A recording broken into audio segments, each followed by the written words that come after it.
Alors dans les manques, enfin je ne sais pas si c'est un manque, c'est plus une prise de conscience.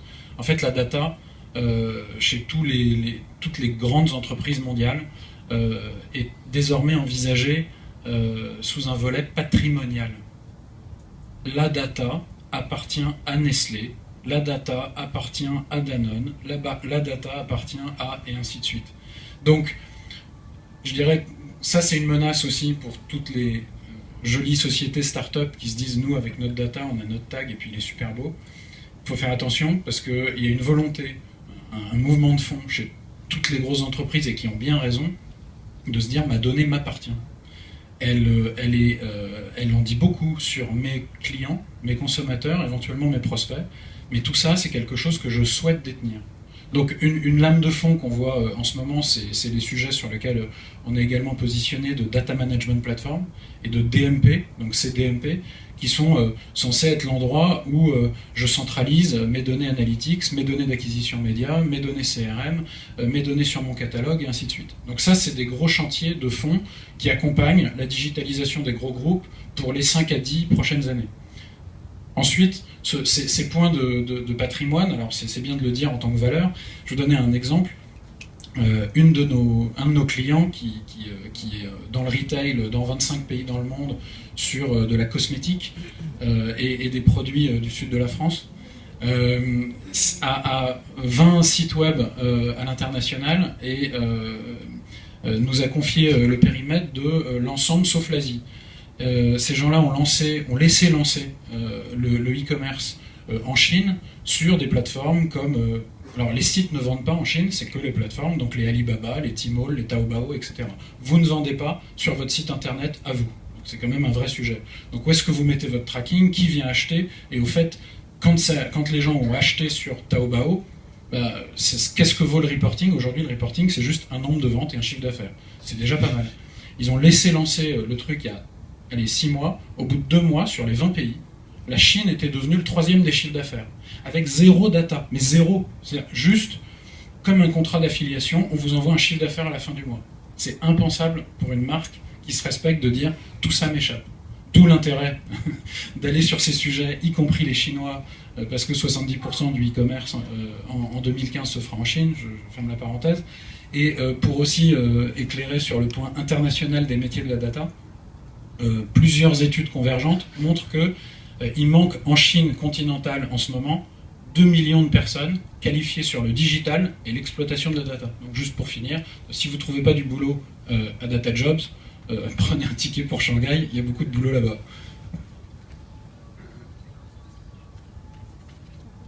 Pour poursuivre sur le même sujet, je pense qu'il y a... Moi je vois 2 sujets en tout cas dans les échanges qu'on peut avoir aujourd'hui avec nos clients. Premier sujet, c'est la monétisation, pour continuer sur l'aspect patrimonial de la donnée. Je pense que beaucoup d'entreprises, une fois qu'elles ont compris la valeur de cette donnée, ont envie de la monétiser. Donc ça devient un nouvel axe de développement pour beaucoup d'entreprises, voire même pour beaucoup de secteurs. La presse en particulier, on travaille nous avec un grand site de presse quotidienne nationale français. Et donc on en est à cette étape-là, au-delà de réexploiter la donnée pour son propre usage, pour sa propre activité, mieux comprendre les parcours de ses utilisateurs, etc. Il y a aussi l'envie et la volonté de créer presque une business unit dédiée en fait à la monétisation de cette donnée.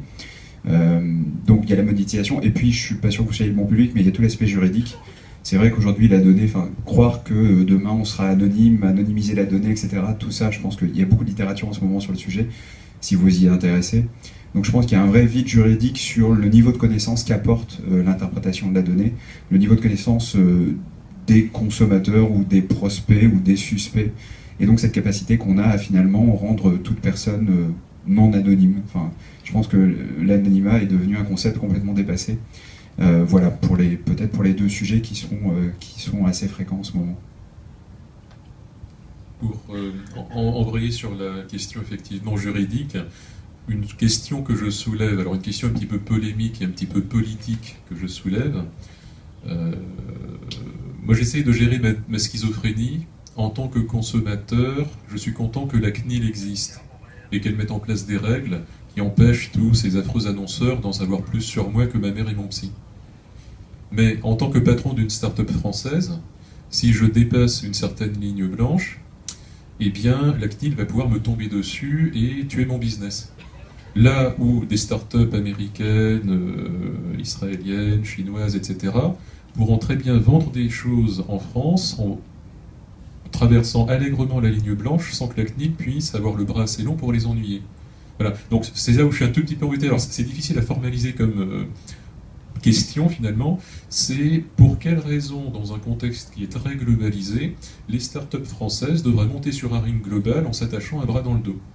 Et dans le même temps, je suis très content que la CNIL soit là. Voilà, donc c'est un petit peu compliqué. Et pour finir, disons, de répondre à la question que Jérémy a posée sur qu'est-ce qui manque peut-être aujourd'hui sur ces systèmes de big data. Encore une fois, on est sur un système très pyramidal où on va partir de milliards de documents, en retenir des millions, les filtrer. Et au final, on va produire des indicateurs clés de performance. OK. La question, c'est comment est-ce qu'après, on actionne des plans d'action? Qu'est-ce qu'on en fait? Et je me rends compte que nous, on tâtonne encore un petit peu sur arriver à transformer finalement toutes ces choses formidables qu'on arrive à trouver en plan d'action directement actionnable. Donc finalement, c'est de basculer du côté machine au côté humain qui actionne, où il y a encore de la fluidité à rajouter dans le processus. Moi, je vois trois sujets. Le premier, c'est que la plupart de nos clients ont des équipes CRM, donc ils sont chargés de séparer les gens sur leur profil, voilà, celui-là il est Gold, celui-là il est Silver, ou de créer des cartes de fidélité, vous donner des réductions, etc. Et à côté, on a des entités complètement différentes qui gèrent le marketing, la publicité, les leviers tels que le retargeting. Une des grosses mouvances, je pense, ça va être la fusion des datas entre justement le CRM et le marketing digital pour pouvoir cibler encore mieux les utilisateurs. La deuxième chose, c'est la conception du cookies. Donc le cookies aujourd'hui, si on le coupe, nous on ferme les portes. Bon. Donc, mais on sait que à terme, le cookies est amené à disparaître. Et en plus, c'est une technologie qui ne vous permet pas d'être cross-device, c'est-à-dire que vous avez un cookies sur votre navigateur Chrome au bureau, un cookies sur votre navigateur chez vous, un cookies sur votre mobile. Donc le premier qui aura réussi à se séparer du cookies aura gagné tant en termes juridiques à mon avis qu'en termes de performance. Et le troisième c'est le mobile, mais je vais laisser mon voisin en parler. Nous, en fait, c'est simple. Aujourd'hui, on est vraiment dépendant de la data que veut bien nous fournir les réseaux sur lesquels on achète des emplacements médias. Donc aujourd'hui, on voit bien une tendance à l'enrichissement de ces datas, c'est-à-dire qu'on a de plus en plus les coordonnées GPS, on a de plus en plus éventuellement d'informations sur le user. Donc, après, une problématique, c'est justement la segmentation qui n'est pas forcément encore homogène et uniforme dans le monde et sur les différents ad exchanges et ad networks.